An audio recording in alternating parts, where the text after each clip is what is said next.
ఈరోజు వీడియోలో జొన్న రొట్టెలు సాఫ్ట్గా దూదిలాగా మెత్తగా రావాలంటే పిండిని ఏ విధంగా కలుపుకోవాలో ఎలా చేయాలో ఈ వీడియోలో అయితే నేర్చుకుందాం.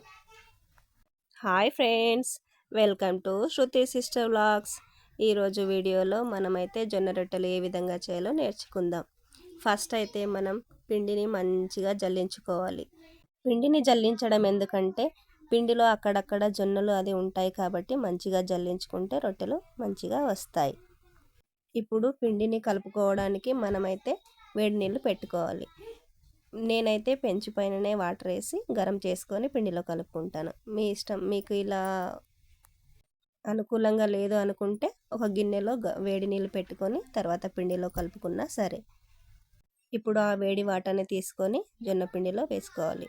కొంచెం జాగ్రత్తగా వేసుకోవాలి ఫ్రెండ్స్, ఎందుకంటే చేతుల పైన పడ్డా కానీ చేతులు కాలుతాయి, అందుకే మెల్లగా చేసుకోవాలి. ఇప్పుడు వాటర్ వేడిగా ఉంటాయి కాబట్టి మనం ఒక చెంచా తీసుకొని పిండిని ఫస్ట్ అయితే మెల్లగా మంచిగా కలుపుకోవాలి. చెంచా తీసుకొని ఆ తర్వాత చెంచా తీసేసి మన చేతులతో కొద్ది కొద్దిగా పొడి పిండిని అంతా దగ్గర కనుక్కొని మంచిగా కలుపుకోవాలి. ఇప్పుడు అందులో కొద్దిగా చల్ల నీళ్ళు వేసుకుంటూ కొద్ది కొద్దిగా వేసుకుంటూ మంచిగా మెత్తగా కలుపుకోవాలి సాఫ్ట్గా. అయితే కొత్తగా నేర్చుకునే వాళ్ళు ఏంటంటే పిండిని ఒకటేసారి మెత్తగా కలుపుకోకుండా కొంచెం గట్టిగా కలుపుకోవాలి. ఎందుకంటే వాళ్ళకు కొట్టడానికి కొంచెం ఇబ్బందిగా ఉంటుంది కాబట్టి ప్రాక్టీస్ ఉన్న వాళ్ళైతే పర్వాలేదండి, ఎలాగైనా కలుపుకోవచ్చు. అయితే జొన్న పిండిని ఎంత ఎక్కువసేపు కలిపితే అంత బాగా జిగు వస్తుంది మంచిగా. అప్పుడు రొట్టెలు కూడా మెత్తగా ఉంటాయి. ఇప్పుడు ఆ పిండి ముద్దనంతా తీసుకొని పక్కకు పెట్టుకోవాలి. పక్కకు పెట్టుకొని మనకు రొట్టెకు కావాల్సినంత పిండి ముద్దను తీసుకొని మంచిగా కలుపుకోవాలి. కొద్దిగా వాటర్ చేతికి అద్దుకొని మెత్తగా చేసుకోవాలి. కొత్తగా చేసే వాళ్ళు అయితే కొంచెం గట్టిగానే కలుపుకోండి పిండిని, ఎందుకంటే కొట్టడానికి వీలుగా ఉంటుంది. పిండిని మొత్తం మంచిగా ఇలా కలుపుకున్న తర్వాత ఇప్పుడు కొద్దిగా పొడి పిండిని తీసుకొని బండ పైన వేయాలి. ఇలా పొడి పిండి వేసిన తర్వాత పిండిని తీసుకొని దానిపైన పెట్టేసి మంచిగా కొడుతూ ఉండాలి ఫ్రెండ్స్. అయితే రొట్టె కొట్టడం ముందు ఏం చేయాలంటే రొట్టె ఎప్పుడే కానీ మనం మధ్యలో ఎక్కువ ప్రెజర్తోనే కొట్టొద్దు ఫ్రెండ్స్. కొనాలకి అంచులకి మెల్లగా ట్యాప్ చేసుకుంటూ వెళ్ళాలి ఇలా. ఎందుకంటే రొట్టె ఎప్పుడే కానీ మధ్యలో కొడితే ఏంటంటే సైడ్కి మొత్తం చీలికలు వస్తాయి, అదే పగుళ్ళు అంటారు చూడండి, అట్లా ఇచ్చుకపోతాయండి. కొడుతూ ఉంటేనే రొట్టె కూడా పెద్దగా అవుతూ ఉంటుంది, అలాగని మంచిగా కూడా వస్తుంది. నేను ఇలాంటి మరెన్నో యూస్ఫుల్ టిప్స్ మీకు అందించడానికి ప్రయత్నిస్తాను ఫ్రెండ్స్. ప్లీజ్ మా ఛానల్ని సబ్స్క్రైబ్ చేసుకోండి, ఎవరు సబ్స్క్రైబ్ చేసుకోవడం లేదు. ఇప్పుడైతే రొట్టెని మెల్లగా చేతుల పైన తీసుకొని పెనం పైన వేయాలి. మనం రొట్టె పెనం పైన వేసే ముందు పెనం వేడిగా ఉండాలి ఫ్రెండ్స్, లేదంటే రొట్టె మొత్తం ఇచ్చుకపోతుంది.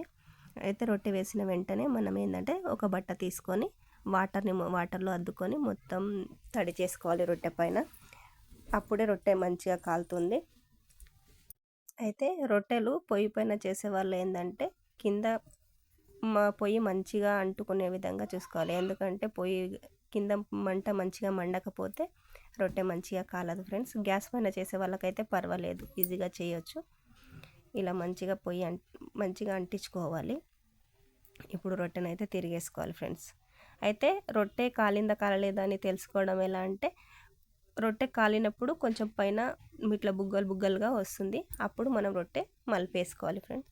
మలిపేసుకున్న తర్వాత మనం ఇక్కడ రొట్టె పొయ్యి పైన కాలుతూ ఉంటుంది, మనం ఇంకో రొట్టెకి పిండి అనేది ప్రిపేర్ చేసుకుంటూ ఉండాలి. ఇప్పుడైతే చూడండి, ఇక రొట్టె కాలిన తర్వాత ఏంటంటే రొట్టె అంచులకు కొంచెం పచ్చిగా ఉంటుంది కాలకుండా. అట్లానే మళ్ళీ మనం చేత్తో కానీ లేదంటే మనకు చేత్తో వీలు కాకపోతే చెంచా తీసుకొని ఇట్లా మంచిగా ఒత్తుకొని మంచిగా నీట్గా కాల్చుకోవాలి చుట్టూరు అంతా, లేదంటే పిండిగా ఉంటుంది రొట్టె. ఇలా అంచులు మొత్తం నీట్గా కాల్చుకోవాలి.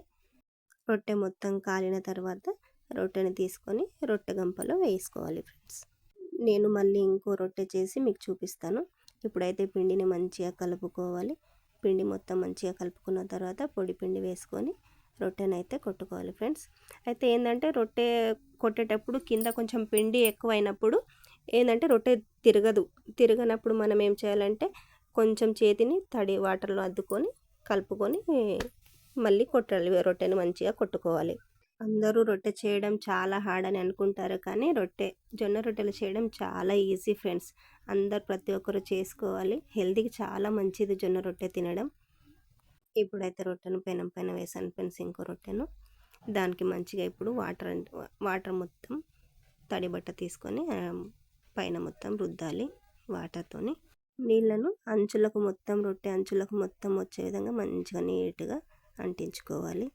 చూడండి ఫ్రెండ్స్, మనం రొట్టె కాలిందా కాలేదని తెలుసుకునేది ఎలా అంటే, ఇప్పుడు చూడండి మంచిగా కొద్దిగా బుగ్గలుగా వస్తున్నాయి. అప్పుడు మనం ఏంటంటే తిరిగేసుకోవాలి రొట్టెని. నాకు రొట్టె చేయడం అలవాటు కాబట్టి నేను ఫస్ట్ రొట్టెను చేత్తో కాల్చాను. మీరు కొత్తగా చేసేవాళ్ళు ఏంటంటే అలా చేసాక చేతి కాలుతుంది కాబట్టి ఇలా తీసుకొని కర్చతోని మంచిగా ఇలా అంచులంతా ఒత్తుకుంటూ నీట్గా కాల్చుకోవాలి. జొన్న రొట్టెను పెనంపై వేసేటప్పుడు మాత్రం కొంచెం జాగ్రత్తగా వేయాలి ఫ్రెండ్స్. కొందరికి ఇట్లా వేసేటప్పుడు చిరిగిపోతుంది అక్కడే. అలా కాకుండా కొంచెం నిదానంగా పెనం పైన వేసుకోవాలి. రొట్టెలు సాఫ్ట్గా రావాలంటే పిండి కలుపుకోవడంలోనే ఉంటుంది ఫ్రెండ్స్. పిండి మెత్తగా కలుపుకుంటే సాఫ్ట్గా ఉంటాయి రొట్టెలు. బాయ్ ఫ్రెండ్స్, ఈరోజు వీడియో ఇంతే. ఈ వీడియో మీకు నచ్చినట్లయితే లైక్ చేయండి, షేర్ చేయండి, కామెంట్ చేయండి. ఇంకో వీడియోతో మీ ముందు ఉంటాను.